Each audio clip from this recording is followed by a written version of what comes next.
2024 could be a very rough year for entertainment, specifically movie theaters who are going to be desperate for any kind of content they can get.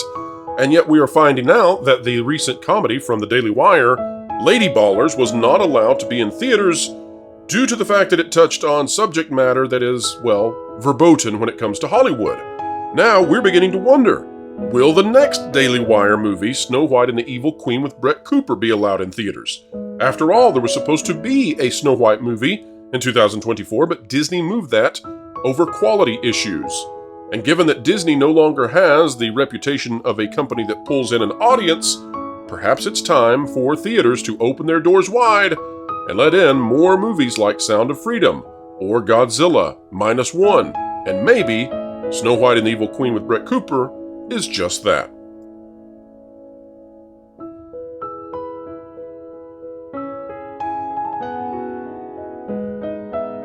Hello folks, and welcome back to the WDW Pro channel. It is an honor as always to share our time with you, and today we're talking about the fact that 2024 is looking like it will be a year without much content, and yet still it may be difficult for some outlets to get their movies onto the big screen. Joining us today is Caffeinated Wolf, although Caffeinated Wolf, I have noticed lately that your name has been dropped a little bit and now it's just Andrew. What's up with that? I'm in the public eye a little bit more, and there's a running gag in the Rippaverse without getting too much in the weeds where I'm always throwing around NDAs at people who start talking, whether it's Eric or the Saska sisters who are writing Yaira or anybody else, and so just decided to tack on the whole ND Andrew bit and run with it. Well, in honor of your name transitioning over now, can we both share a final sip, just so everyone knows you're still caffeinated? Join me and join Andrew, folks. If you have your coffee, here we go. So good, so good. We hope all of you out there have a cup of Joe or something equivalent that makes you happy. Or Jane, right, if Andrew, that's what you prefer. That's right. Well, Andrew, today we're going to be talking about a message that I received from someone who is at a very high level in Hollywood and wanted to reach out about how difficult the content is going to be in terms of getting it to the screens, big or small, in 2024. And then we're going to come back and talk about Snow White and the Evil Queen with Brett Cooper, the Daily Wire's effort that they're bringing out in 2024, which may actually struggle to find a place to be presented. And we're going to look at that in just a moment in high detail as we explain entertainment and keep people ahead of the culture curve. Here's what I've got, though, out of an individual at a high level in Hollywood who wanted to confirm some things for us. It says that yesterday, this individual attended I'm just going to say a major guild meeting. That's all I'm going to say so that we don't get too specific here. And it says, I learned something that reflects on all of our speculation as to when things will get up and running again. Okay, I'm going to also skip over the number of people in this meeting. But of the people who were at this meeting, only 2 were on the payroll now.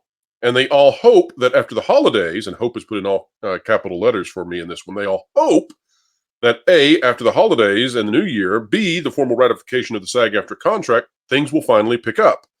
And it says, remember, this talking about assistant directors here, remember assistant directors come on for at least 2 and sometimes many more prep weeks before cameras ever start rolling, depending on whether it is a feature, a TV show, and the size of the budget. So as we suspected, the product dearth will run well into mid-year or later of 2024. Also, they happily announced a solution to the ongoing negotiations nobody ever talks about in the press, the commercial contract for the DGA, literally solved in midnight just before the deadline by 2 hours. So there's a lot still happening in terms of Hollywood and strikes and all of that. But it does seem like, Andrew, that Hollywood is not going to truly be up and running until after the new year. And so I think many people have an expectation that these shows are being made right now, and there are a few exceptions to that. I think that Deadpool 3 is already underway. There's some other big products that they have to get them out in time for the summer. Godzilla X Kong New Empire. Yes, but almost all the work is going to start in January. So, Andrew, what do you think is a solution in the midterm or in the interim for theaters and for streaming services to find some content to get them through until fall? Because it's going to be fall before we get anything, basically. Well, I think logic would follow that you would want to try and pull in as much content from other more independent, so non-traditional sources as possible in order to kind of pad out the theaters because just as you said, there's going to be a severe lacking in content in 2024, probably in a good portion of 2025 as well, because these projects, unless they're a real rush job or they're something super simplistic, which requires very minimalistic post, so not very much in the way of VFX and all of that. There's just not going to be much there. I don't even need one whole hand to count the number of films that I'm at least aware of, that I'm cognizant of, that are coming out next year, and probably even fewer that I care about. I just mentioned Godzilla. That's basically the only one. And I'm going to hopefully see -1 later this week before it leaves theaters on Thursday. So yeah, you want to pull in content from other sources, other studios that maybe aren't necessarily a part of the usual mainstream, but that's not what they're doing. And it's very selective. It's very, very deliberate. The other interesting thing, Andrew, is that the movies that are coming out that are being rushed to the big screens, well, those are largely from the big studios, and at least Disney, with their 3 proper films, and they have more from 20th Century Fox, but at least with their 3 proper films, there's no guarantee that Disney is going to succeed. I mean, I'm thinking about Inside Out 2 right now. Well, they've got a history of failure right now. Yeah, at this point. after like Wish, they're on a roll with bomb after bomb. So I don't, and that's where I'm headed with this, is that, I'm looking out for the theater owners, because they've done no wrong, and they've done everything in their power to come up with ways to draw people back into the theaters. And Hollywood really has just, how shall I say this without being offensive? Hollywood has treated them poorly. I had a different euphemism, but we'll go with that one instead. But Hollywood has treated the theater owners. I think you get the drift. Hollywood has not treated the theater owners very well, and so they're going to be desperate. And the ones that we're getting, on time, it's like Disney stuff, and there's no guarantee that Disney is going to draw anybody into those theaters. So, in fact, as I was saying, right now they have a record of not drawing people into theaters. That's right. And one of those films that Disney was supposed to be bringing out for 2024 was Snow White. However, that's been pushed to 2025 over quality concerns, and I would suggest over ideological concerns. We'll see if Rachel Zegler ends up singing "One Day My Prince Will Come." I have my doubts. But there is another Snow White movie coming out in 2024, and of course that is coming out from bentkey, the Daily Wire endeavor with Jeremy Boring and Ben Shapiro. And folks, we're not here to take any side of the political spectrum. We're not conservative, or we're not leftist, or we're not liberal. I guess we're classically liberal on this channel. Maybe that is. We should just go ahead and admit that. But so we're not here to be cheerleaders for anything other than to say that, hey, this is content, and this could draw some people to the theaters, so maybe it should be in theaters. But there could be some hiccups along the way for that. So I want to go to Hollywood in Toto, this by Christian Toto, friend of the channel, been on the channel, and we had a wonderful conversation. Daily Wire's Boring on Lady Ballers. That movie ain't going in no theater. And this has to do with their Daily Wire's recent comedy, which I guess harkens back to the 90s style of comedies, a little bit more risque, but it takes on some of the taboos that you're not allowed to take on in today's society. Now, in the past, Andrew, that's what comedy was about. Comedy was about taking on taboos. I mean, if you don't take on a taboo, you really don't have comedy. Unless you just want to go for the very base level stuff of, falling down and, flatulation noises and all of that. But for a real comedy, you've got to take something on. So, Andrew, what do you make of a world where you can't do that anymore? I find that fascinating, where actual comedy now is to say, hey, maybe we shouldn't be stealing stuff from stores, and that's offensive. It's where you got to clip they're clipping themselves at the knees, honestly, at this point. Shooting themselves in the foot, whatever euphemism you want to use. Comedy is in a horrible place right now. I remember just growing up in high school, and that wasn't that long ago. Gosh, it feels long ago now, though. I'm not going there. Where like comedy was still like, you had your darker comedy, sure, but you also had your guys that could keep it clean, but it'd still be funny. They'd still maybe push a line. But now, as you said, everything has to be, I don't want to say entirely sterilized. I would say it's selectively. Well, how about this, Andrew? If you put out Tropic Thunder today, no, the people who were part of it would never work in Hollywood again, and they would be pariahs of society. And yet it's Well, one of the greatest comedies of the last 20 years. they wouldn't, and that'd be foolish because that movie would make an absolute killing in today's society if you put that thing in theaters. Um, So you're people that suggesting we should do a re-release of Tropic Thunder do for it, early yeah, 2024. I've got it. I've written.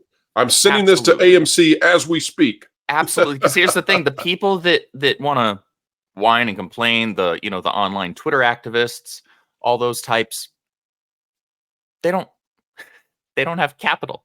They're not going out to the movie theater anyway. They're just crying online about things they don't like. Well, So let's read they're how not the that people who you're influences. worried about as far as getting their money. Let's read how that influences the opportunity to put some of this stuff on the big screen. Here's what the article says by Christian Toto. Jeremy Boring doesn't reject preaching to the choir. He insists on it. The co-founder and CEO or co-CEO of the Daily Wire says, connecting with his fellow conservatives is both smart and invaluable. It's partly why most of his company's films, including Shut-In, Terror on the Prairie, and the now released Lady Ballers, can only be seen via Daily Wire Plus subscriptions. Site readers can then go into the public and use the ideas and arguments shared on his platform with others, Boring told the PBD podcast this week, especially progressives open to the opposing points of view. It's how some hearts and minds can be changed. He still wouldn't mind seeing Lady Ballers available December 1st, so already out for 5 days in theaters, except it's not possible in today's climate. And this is where it's where we get into the issues, by the way. We also couldn't make white chicks in no, that would never. Society, well, it would have to be more harsh towards people of a certain ethnicity, and then yes, I think they would allow it on. But I want to go to the reason that this did not come into theaters. This Lady Ballers. Boring cited a secondary reason why the film, budgeted $7 million, won't be seen on any screens larger than ones on a television set. He recalled a meeting with the UTA, one of Hollywood's most prestigious talent agencies. No, not a UTI, folks, UTA, in which the company seemed eager to work with the Daily Wire. The representative didn't blink at teaming with a conservative company, under one condition. The only thing is you have to back off, and folks, you can read that. We're not going to say it. He recalls the executive saying, this is the religious issue of our time for the left. And so there are now sacred cows, taboos that you are not allowed to touch in our society. You can touch anything, anything religious. You can mock it. You can make fun of it. You can do anything except for apparently this particular issue. Now, I don't know if this could possibly prevent Snow White and the Evil Queen from appearing in theaters. But Andrew, what do you think of the idea that Hollywood is in desperate need of something to sustain the theaters? And there is this issue of we're not going to allow stuff on the screen if it doesn't conform to the far left's viewpoint of the world. Well, this is actually in line. This isn't surprising at all. This is in line with what we've heard just in the last week or so, straight out of Disney, where they are entirely cognizant of the fact that the ideological messaging that they are attempting to push through their media, through their entertainment, is in direct conflict with the tastes and preferences and interests of the general public and with their general movie-going audiences who want to just pay $15 unless they're buying a thing of popcorn as well, in which case you bump that up to 45 if you're just by yourself. And that's bad for business, but they're doing it anyway. And this is the exact same scenario. It would be good for business, good for the theaters. I want to clarify, good for the theaters, because the studios don't care as much about the theaters, very clearly. Otherwise, they'd be pushing out content that people would want to go to the theaters to consume. They're not doing that, especially Disney. Disney's really not doing that. In fact, it almost seems like they're deliberately doing the opposite. This is a really bad idea, really bad for business. You said it before. I'll reiterate. There's going to be a major lacking in content in 2024, possibly going into 2025. At least anything really worthy of note.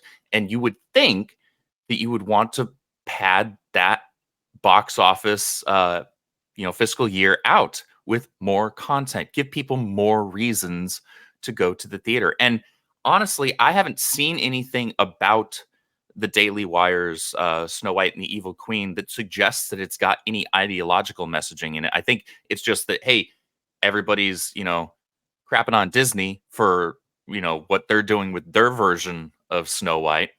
Let's see if we can do it better. And Well, that's speaking of which, good a reason Andrew, enough. speaking of which, we've got this out of our good friends at Bounding into Comics.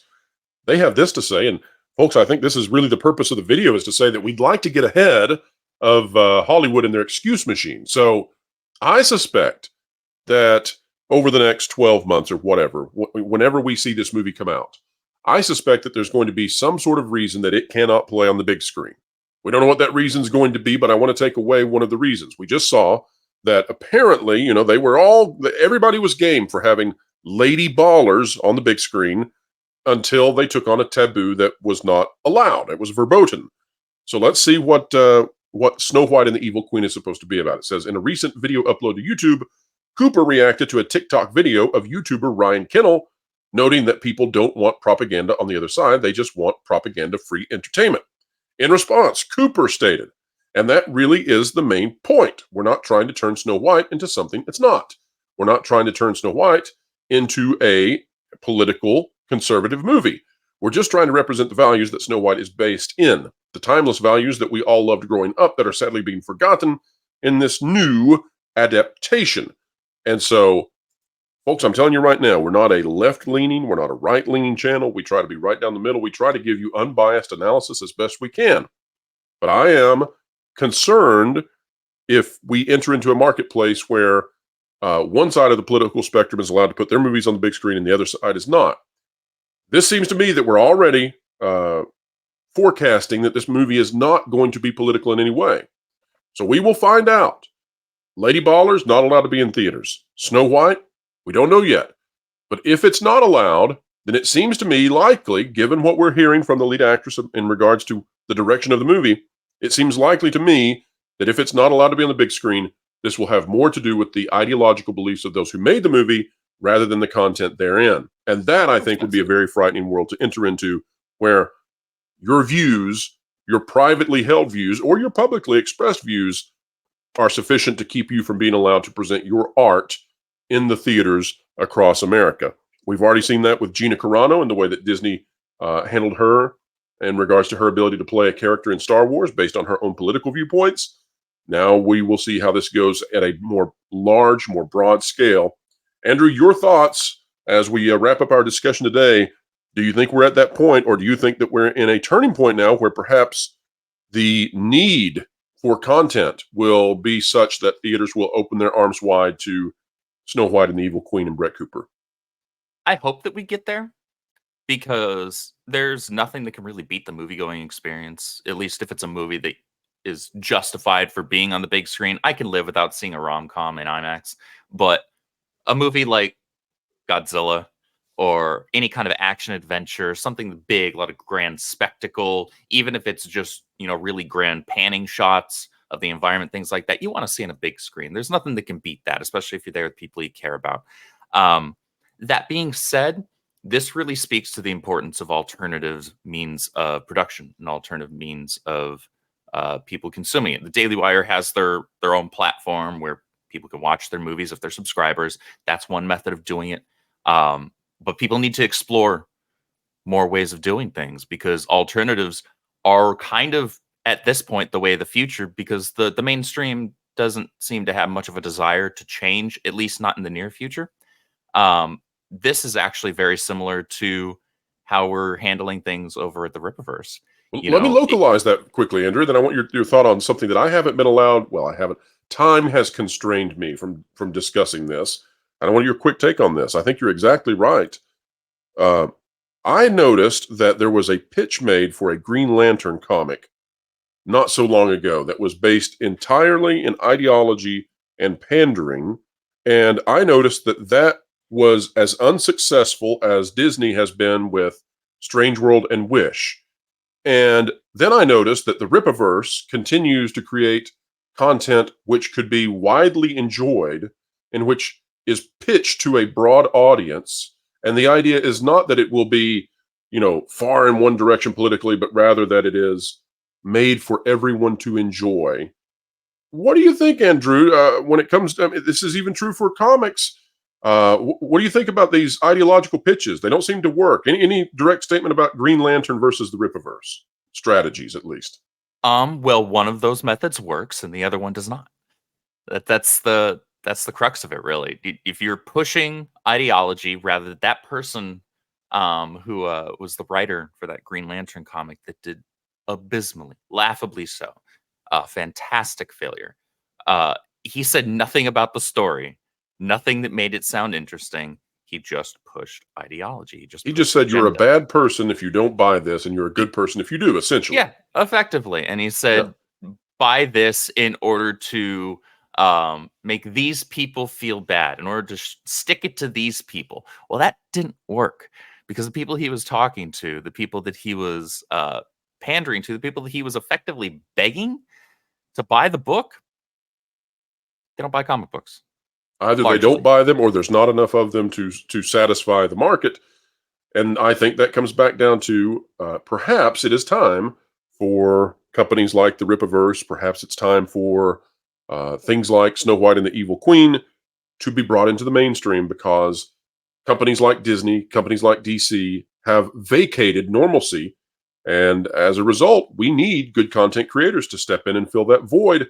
2024 seems like the perfect time for it, but we don't know yet. Will it be allowed by the industry, or will they rather watch everybody go down in flames in the stead, and while we should be putting up these great pieces of content? Andrew, where can people find you in your not so caffeinated wolfy form? And they can find me over on Twitter. I am the creative director, editor, or one of the editors, along with the Soska sisters, and social media manager for the Ripverse. Also, the social media manager for Eric July, who's the creator and owner of the Ripverse. You can find me here on YouTube on Tuesday nights at 8 p.m. Central over on World Class BS, co-host of the High Council there. You can find me here and there on other comic book streams throughout the week as well. Andrew was also part of the 50K celebration. So, folks, once again, we want to say thank you for 50,000 subscribers in just 11 months. What an honor you all have given us. Andrew, let's toast to that one more time. Pick up your coffee. Let's honor your prior name of Caffeinated Wolf. It's time for a shared sip, folks. Here we go. Cheers. So good. So good. All right, folks, if you like content like this, consider clicking the like button, share, subscribe, and when you click it, you stick it to the algorithms. It's the notification bell. Drop a comment down below. Let us know your thoughts. We care about what's on your mind, and we'd like to know it. A mind is a terrible thing to waste, so don't do that. Make sure you check out the Rippaverse, follow Eric July, and get all of that great content. You will love it. Folks, if you enjoy this sort of thing, remember that we have moved the Pro Show live to a new time. You don't want to miss that. So this Thursday will be the final Pro Show on a Thursday evening, outside of maybe some exceptions in the future, special events, who knows. But the normal time will from now on be Tuesdays at noon Eastern. Tuesdays at noon Eastern, so you want to check it out then. All right, folks, that's a wrap for today. Wherever you are and whatever you're doing, keep learning, keep growing, find great content, and then you'll keep having fun. Clickbait. Fraud. Drama queen. Ugh. I wish there was a channel that was 5 to 6 minute news reads without the drama, frauds, and clickbait that could accurately let me know the current news, providing my crucial context utilizing all the different That Park Place contributors and creators. Well, stupid. There is. It's the That Park Place YouTube channel, which will be going live real soon, so make sure you're subscribed so you can really stick it to the algorithms. You're joking. Nope.